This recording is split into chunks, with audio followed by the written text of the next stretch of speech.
Il y a eu la révolution culturelle, mai 68, les Rolling Stones, les Cheveux Longs, les Black Panthers, les Palestiniens, l'Underground, et depuis 2-3 ans, plus rien. Est-ce que je dois te rappeler que t'es Arrête pas de chez toi? arrête de m'appeler mon ami déjà. Toi et moi, on n'est pas si amis que ça. Hein? Donc déjà, tu vas redescendre. Je suis pas ton ami.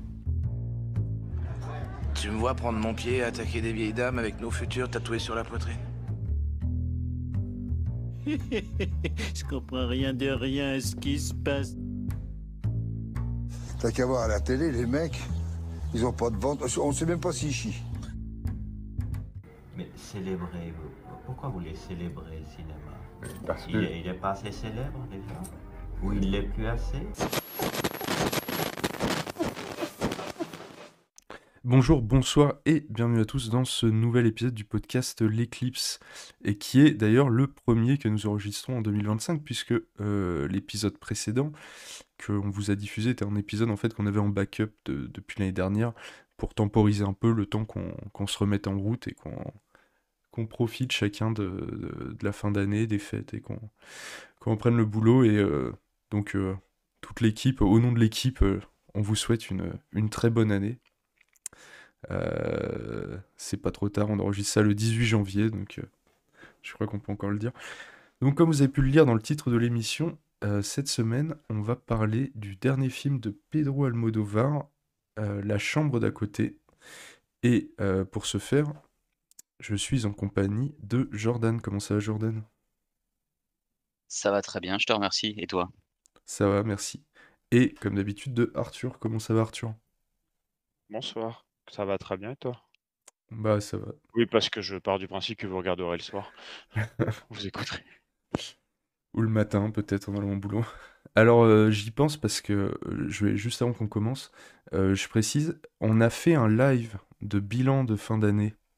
Bilan top, flop 2024, avec un petit peu aussi, on parle un petit peu de nos parcours, de tout ça, un truc un petit peu plus libre, qu'on n'a pas posté sur Spotify ou sur les plateformes d'écoute, puisque c'était un live, on l'a laissé qu'on a fait sur YouTube, et il est encore sur YouTube. Donc si vous voulez nous écouter ce live, la rediffusion est disponible, vous allez sur notre chaîne YouTube de l'Éclipse, et ça est dans l'onglet diffusion en direct, et vous avez la rediffusion disponible. Si vous voulez nous écouter dans un cadre un peu plus libre, et surtout avoir nos classements des meilleurs films 2024. Et aussi Et les pires aussi, films. et aussi nos avis assez rapides sur le dernier film de Paul Schrader et Robert Eggers. Oui, on a fait un petit peu de podcast, on a fait Nosferatu, et au Canada aussi, en live, dans la même session. Donc, que je reprenne. Donc on a été à La chambre d'à côté de Pedro Almodóvar.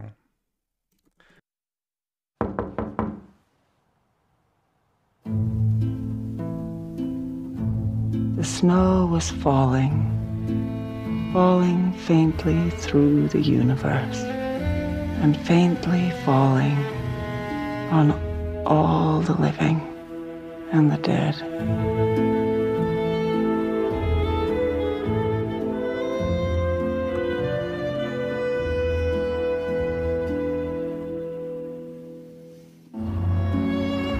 I will not go out in mortifying anguish. I don't know what to say. I'm hoping you'll say yes. Yes to what? Ingrid et Martha, amies de longue date, ont débuté leur carrière au sein du même magazine. Lorsqu'Ingrid devient romancière à succès et Martha reporter de guerre, leurs chemins se séparent. Mais des années plus tard, leurs routes se recroisent dans des circonstances troublantes. Alors, contrairement à mes deux camarades, moi je suis vraiment pas fan d'Almodovar, c'est un réalisateur que je déteste même plutôt. Enfin, j'ai jamais trouvé ça très intéressant ce qu'il faisait, et je trouve que tout partait dans ce film pour que je déteste. J'aime pas Julianne Moore, j'aime pas Almodovar. Il y avait peut-être que Tilda Swinton que j'aime bien, et encore depuis quelques années, je la trouve quand même moins intéressante. Donc vraiment, ça partait très mal, et étonnamment, je trouve que c'est peut-être dans le haut du panier de ce qu'il a pu faire, parce que c'est peut-être parfois un peu bête et peut-être souvent un peu lambda. Il surabuse de la musique pour à venir souligner toutes les scènes un peu tristes, etc. Enfin voilà, beaucoup d'erreurs presque parfois débutant dans sa mise en scène et dans son propos, mais ça reste un petit peu touchant. Pour une fois, Julianne Moore m'a pas donné envie de m'énerver profondément. Tilda Swinton en fait des tonnes, donc c'est dommage. D'ailleurs, il y a des scènes très, très mal jouées, quand elle, pleure, par exemple, à l'hôpital, à un moment, c'est assez affligeant. Très décevant d'une actrice que j'appréciais beaucoup, en tout cas au début de sa carrière, même si j'étais pas né. Mais, mais voilà, ça m'a pas, déplu outre mesure. J'ai trouvé ça, plutôt intéressant sur la fin de vie et sur, le choix de chacun de décider de la fin de sa vie. C'est pas forcément le sujet qu'il aborde le mieux. Enfin, c'est pas lui qui l'aborde le mieux, c'est un sujet qu'on a déjà vu plein de fois, mais je trouve qu'il le fait d'une manière un petit peu touchante et un petit peu subtile. Quand bien même il y a des très, très grosses lourdeurs, les policiers sont insupportables à la fin. Tilda Swinton est clairement pas, dans son meilleur rôle. Julianne Moore passe son temps avec les yeux embués, on dirait qu'on lui achetait de la flotte à la gueule à peu près 90 du film. Heu Les personnages secondaires sont inintéressants. John Turturro sert strictement à rien, au point qu'on finit par même pas lire les sous-titres quand il est là, parce qu'on s'en fout de ce qu'il raconte et de ce qui se passe. Mais je sais pas, j'ai une certaine sympathie pour ce qu'il essaye de raconter et de montrer. Et j'ai trouvé que souvent qu'il était assez juste dans cette relation entre ces 2 femmes et dans, cette volonté de vouloir discuter et parler d'un sujet qui fait pas mal parler ces derniers temps quand même. Alors on pourrait dire qu'il est dans une sorte de mode, mais bon, c'est pas trop le cas. Sur la fin de vie, il y a une loi qui est passée en France, je crois, l'année dernière sur ça, et cetera. Je trouve qu'il le fait sur ce point-là plutôt bien. Mais tout le reste autour, tout ce qui englobe le reste autour, d'un point de vue, mise en scène, utilisation de la musique, ça reste assez déplorable et on finit par se désintéresser très rapidement d'un film beaucoup trop long pour le peu qu'il a vraiment à raconter. Voilà. Mais c'est dans le haut du panier parce qu'en général, il m'énerve profondément. Là, c'est pas le cas. Il m'a moins énervé que d'habitude. Ou alors je deviens gentil avec l'âge. Ou... Mais bon, voilà pour mon avis. Heu, Bah, contrairement à ce que tu as dit, parce que tu as dit qu'on était fan d'Almodovar avec, Lucas. Lucas peut-être, moi pas plus que ça. Mais par contre, j'ai vu à peu près tous les Almodovar depuis Giulietta, que j'avais beaucoup aimé. C'est vrai, Giulietta, j'avais beaucoup, beaucoup aimé et Madres Paralelas, j'avais trouvé ça, au moins émouvant. Disons que j'avais ressenti quelque chose et je pense que c'est là que va se situer, l'essentiel de mon, comment dire? De mon avis sur le film, c'est que j'ai absolument rien ressenti, à mon grand désarroi, parce que je trouvais que le film commençait pas trop mal dans cette, la chambre d'hôpital où, le personnage de Tilda Swinton explique à celui de Julianne Moore, pas mal de choses sur, son passé, sur, le père de sa fille et cetera, et je trouvais que c'était des flashbacks qui fonctionnaient plutôt bien. Il y avait, des petits effets de mise en scène. Il y en a un plan qui m'a marqué au tout début du film où, en fait, pour se parler, le personnage du coup de Tilda Swinton est allongé dans son lit d'hôpital et celui de Julianne Moore est assise sur le lit sur le côté et en fait, le plan est filmé de côté, mais il est légèrement incliné pour que les 2 soient vraiment sur le même plan. Enfin, comment expliquer? Elles sont à la même hauteur, en fait. Il y en a pas une qui est, en position de domination par rapport à l'autre et c'est ce genre de petits détails pendant toute la partie à l'hôpital que j'ai trouvé, assez sympa et je me suis dit: «Bon, bah, j'ai hâte de voir à peu près comment, le film va évoluer» et en fait, le film évolue, à force, un petit peu avec, pour moi, enfin, ça provoque un peu d'agacement parce que, déjà la musique, tu en as parlé, elle est surprésente. Moi, au bout d'un moment, franchement, elle m'a gonflé à mort et puis, il y avait plein de petites choses, scénaristiques qui ont commencé, franchement à me gonfler un peu, je pense à, ces détails avec, «Ah j'ai oublié la pilule, il faut que j'y retourne et machin» et puis après, ils ont fait, il y a tout un système de porte en fait, si elle laisse la porte ouverte, c'est que, elle a pas décidé de le faire et si elle, la porte est fermée, elle décide de le faire et il y a une séquence où la porte est fermée et tout le monde est triste et je me suis dit, je l'ai quand même écrit dans mes notes: «S'il nous faut le coup de la porte, franchement ça va pas le faire et ils nous font le coup de la porte» et franchement, enfin, moi, le film d'ailleurs m'a complètement laissé sur le côté à partir de là. C'est-à-dire jouer à ce point avec, des détails, enfin, j'ai envie de dire des clichés scénaristiques comme ça, pour moi, c'est pas possible et puis alors, enfin, plus le film avance, plus tu dis que le personnage de Turturro est pas intéressant, il raconte rien d'intéressant. Alors, il parle quand même, de réchauffement climatique, mais d'une manière qui est mais grossière. C'est je c'est que je sais plus comment on appelle ça, de l'éco-anxiété, je crois. Enfin, lui, c'est même plus de l'éco-anxiété, c'est-à-dire qu'il en arrive à un niveau où le type est en dépression totale et proprement imbuvable. Bon, bah, c'est vrai que tu plus trop envie de l'écouter, mais plus parce qu'il est, profondément agaçant. Et puis plein de petites choses et puis alors à la fin, je sais pas trop si on spoil tout de suite, mais j'ai eu un gigantesque fou rire, parce qu'en fait, enfin, on voit le personnage de la fille de Tilda Swinton et en la voyant, bon, bah, désolé, mais perso, j'ai eu un fou rire gigantesque. Enfin, voilà, beaucoup de mal à rentrer dans le film, hem, ennui profond, émotion zéro. Peut-être que je suis complètement passé à côté. Je suis peut-être passé à côté, parce que alors j'ai lu, pas mal de choses, hein. J'ai quand même lu, Huis clos Hitchcockien. Bon, je le cherche un petit peu, ça se trouve, je suis passé complètement à côté du truc, mais ouais, voilà, ennui profond, je vois pas quoi dire de plus, quoi. Alors, moi, je vais embrayer. Alors, on est vraiment dans une gradation, parce que c'est drôle, parce que je crois que de nous trois, ça doit être moi qui aime le plus Almodovar, et Arthur qui aime le moins, et Arthur, celui qui a le moins détesté le film, on va dire, enfin, le plus apprécié. Moi, c'est vraiment, je trouve que j'ai pas vu tout l'Almodovar, j'ai pas vu notamment sa purge Les Amants Passagers, parce que je sais que c'est un film qui a une très mauvaise réputation, mais c'est de très loin le plus mauvais Almodovar que j'ai vu, La Chambre d'à côté. Alors déjà, j'ai pas vu La Voix humaine, ce court-métrage qui a fait avec Tilda Swinton, mais j'avais vu Strange Way of Life. Parce que, en gros, bon, si vous ne savez pas, Almodovar tourne ses films en langue espagnole, il est espagnol depuis toujours. Et La Chambre d'à côté, son premier long métrage en anglais, mais il avait sorti depuis 2020 2 courts-métrages tournés en langue anglaise. La Voix humaine avec Tilda Swinton, une adaptation de Cocteau, et Strange Way of Life avec Ethan Hawke et Pedro Pascal, qui est sorti donc en 2023. Et j'avais vu Strange Way of Life, et déjà je trouvais que c'était le truc d'Almodovar le moins intéressant que j'ai vu. Alors, je sais pas si c'est parce que le fait de le voir tourner à Hollywood avec des acteurs américains, il sort totalement du cadre où en fait peut-être sa mise en scène, sa réalisation, son style en fait correspond. Le voir d'un seul coup aux États-Unis ou dans un western, ça ne fonctionne plus du tout. Mais on voyait d'un seul coup, on avait l'impression enfin, de voir une imitation d'Almodovar, quoi, un truc assez peu intéressant. Et La Chambre d'à côté, bon, m'intéressait relativement peu avant de le lancer, mais pour revenir à mon rapport à Almodovar, moi c'est un réalisateur que j'aime bien. En fait, je dirais pas que je l'adore, mais c'est un petit peu une valeur sûre pour moi. C'est à part Stranger of Life que j'ai pas apprécié, c'est en général des films, j'ai dû en voir une quinzaine, et à chaque fois, je sais que je vais passer un moment sympathique, émouvant, un film qui va réussir à m'émouvoir. Ça va pas être des grands films qui vont me retourner ou me marquer, sur lesquels je vais réfléchir des jours après, mais c'est un peu la garantie d'un bon moment. Bon, et là, La Chambre d'à côté, pour moi, on est dans une catastrophe totale. Donc vous avez évoqué le fait que les deux actrices sont complètement à côté de la plaque.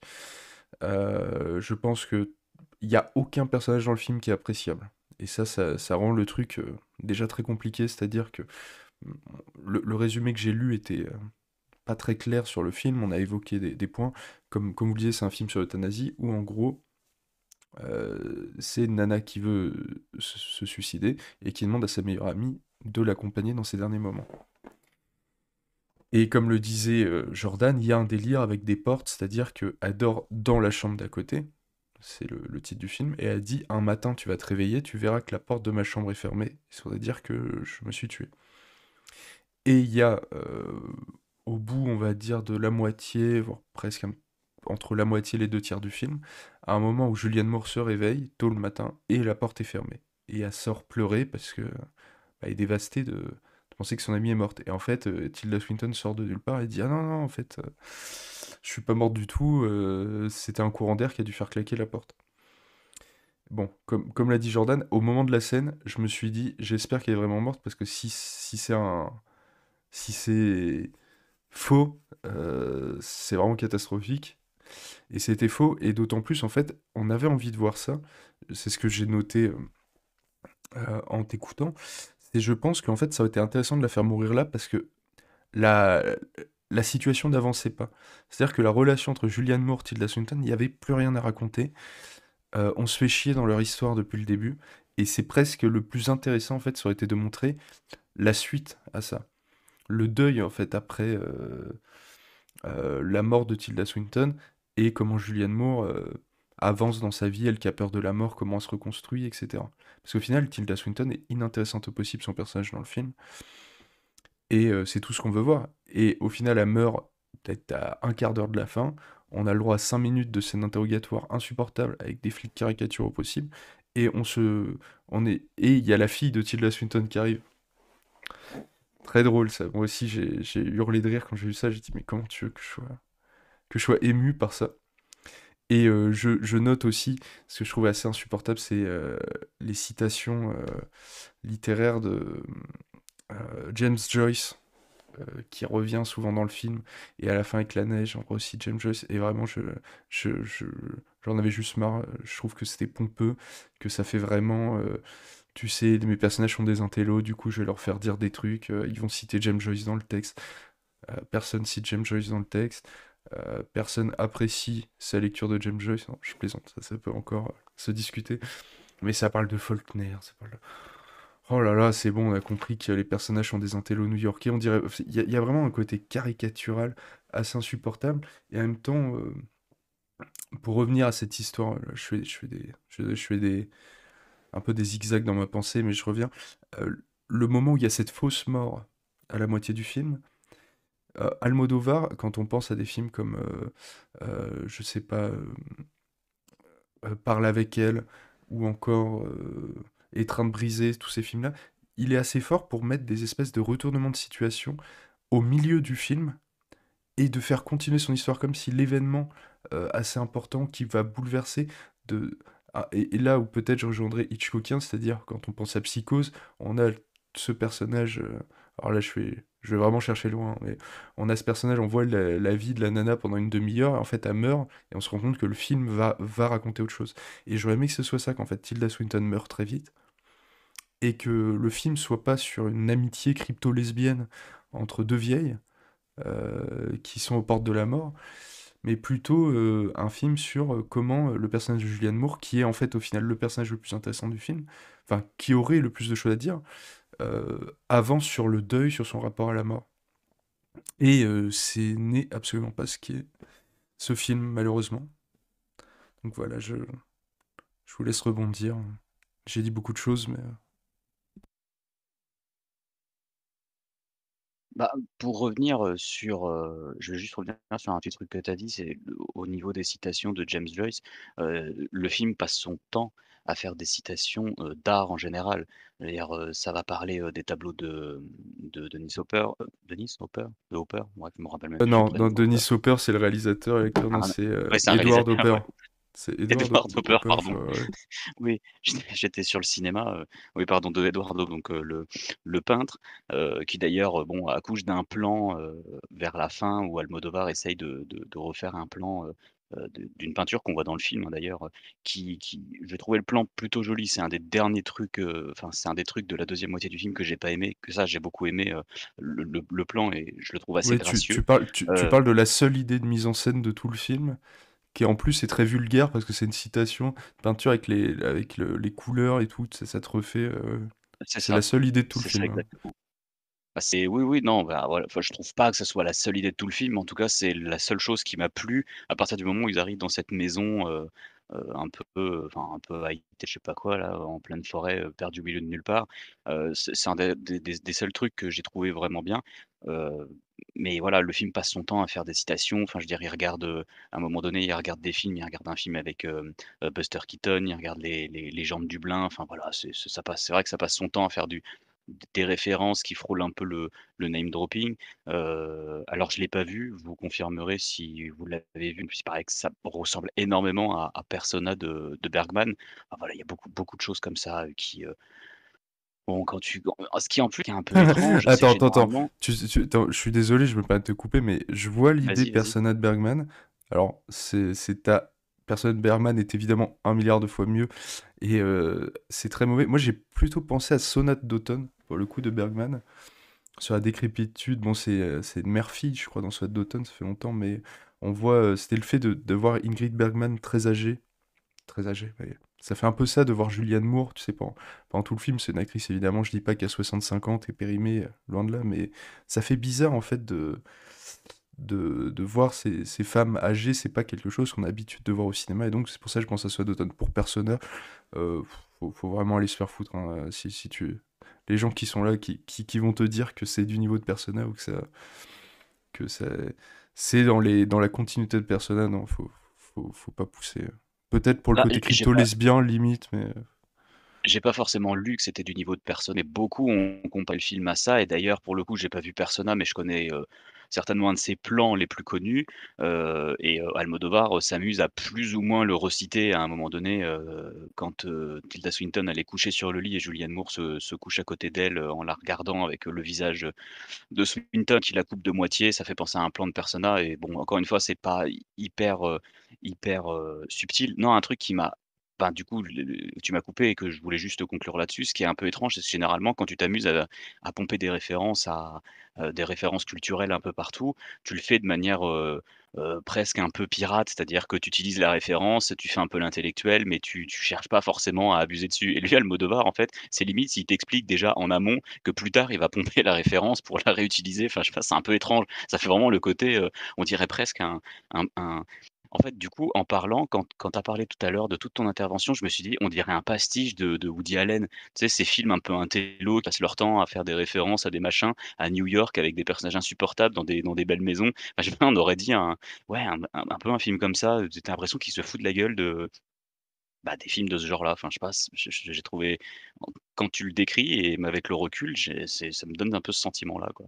L'impression que c'est, ouais, une sorte de parodie de film de Mais, New-Yorkais, quoi. mais c'est vrai que, en plus, c'est pertinent ce que tu dis, parce que j'avais pas pensé à Woody Allen, mais c'est exactement ça. Mais Woody Allen tardif, quoi, ces films, genre Blue Jasmine et tout, des trucs qui sont insupportables, qui vont peut-être te plaire si t'es fan du bonhomme, mais c'est bon, ça boucle un peu.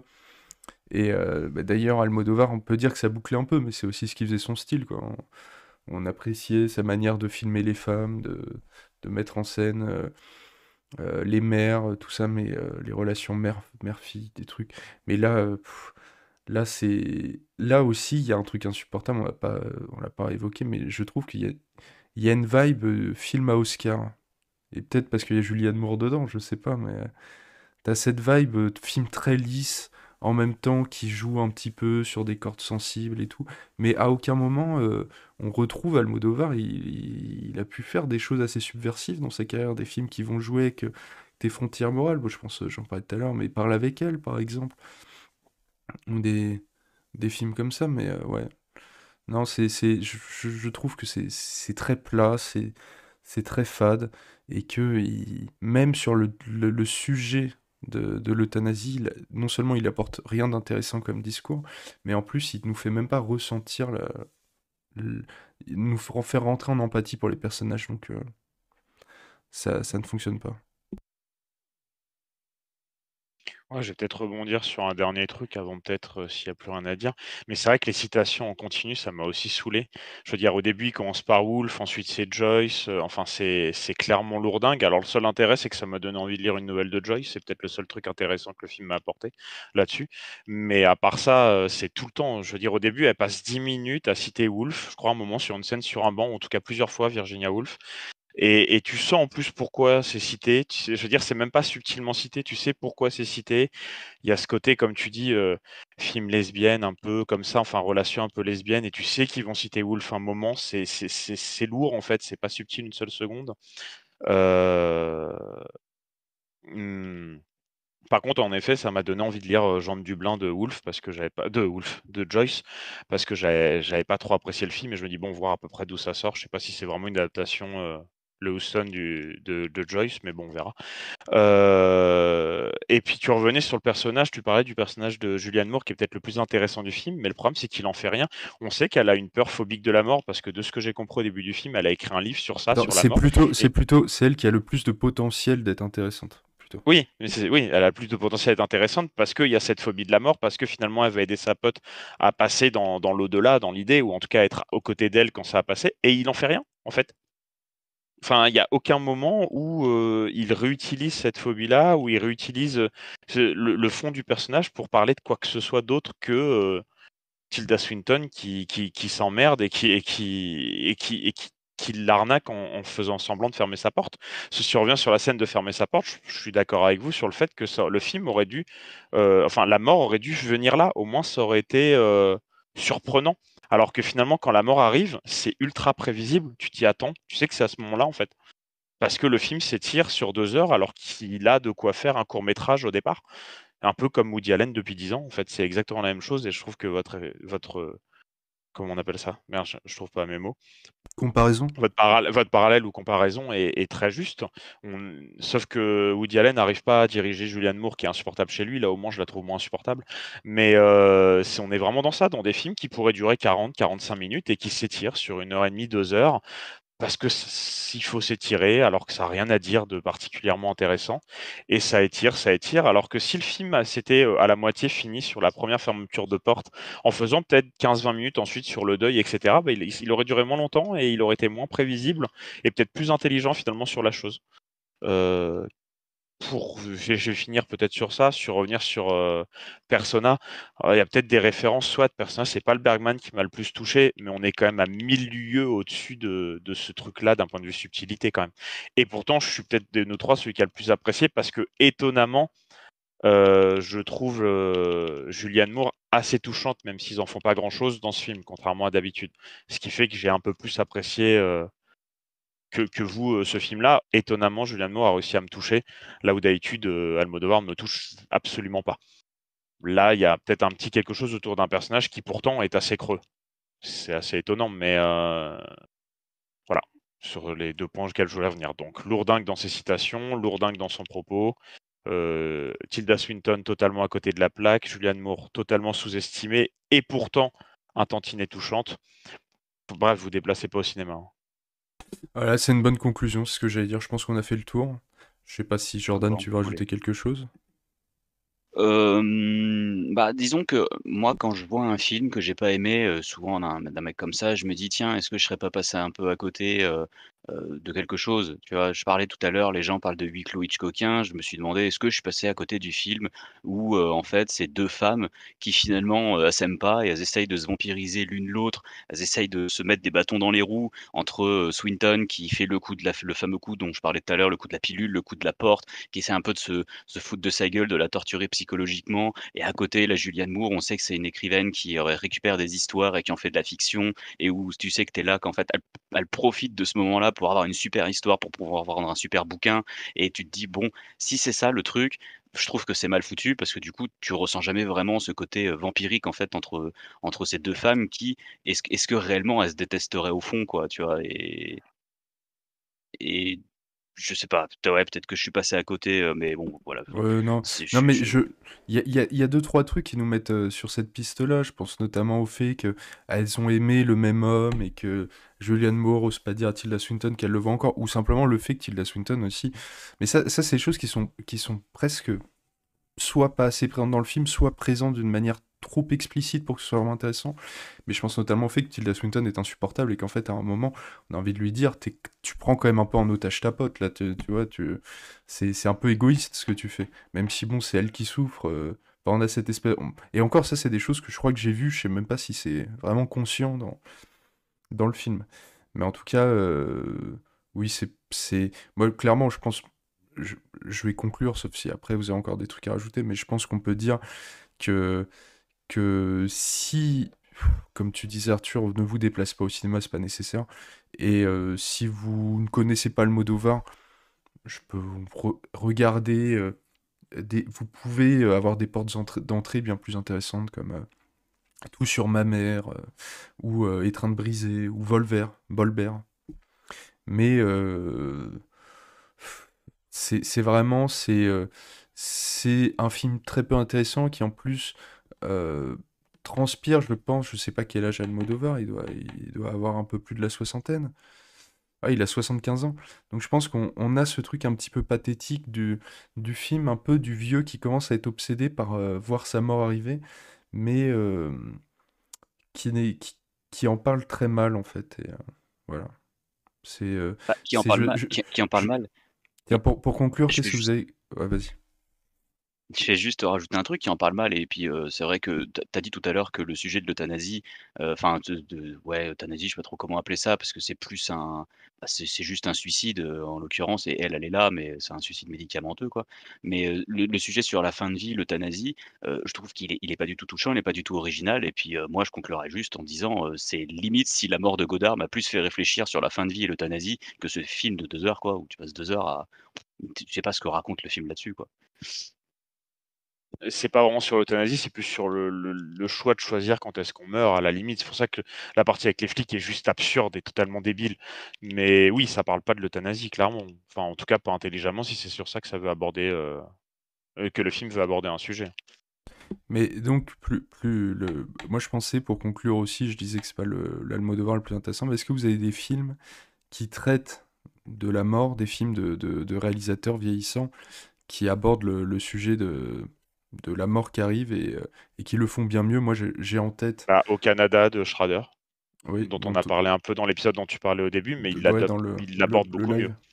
Et ben moi Ouais, j'avais en tête le dernier film de Bergman, puisqu'on parlait Bergman, euh, et qui est évidemment, j'ai le nom sur le bout de la langue. Ah, attendez, je vérifie. Saraband de Bergman, qui est une sorte de suite, mais fausse suite, de scènes de la vie conjugale, et qui est un téléfilm qu'il a sorti, je crois, en 2004. Et c'est un film, c'est un très beau film sur la fin de vie, sur le désir aussi, quand on vieillit. Enfin, évidemment, c'est Bergman, donc c'est très fin et c'est très bien. Et c'est vraiment magnifique, Sarabande, ouais, je le conseille aussi, du coup.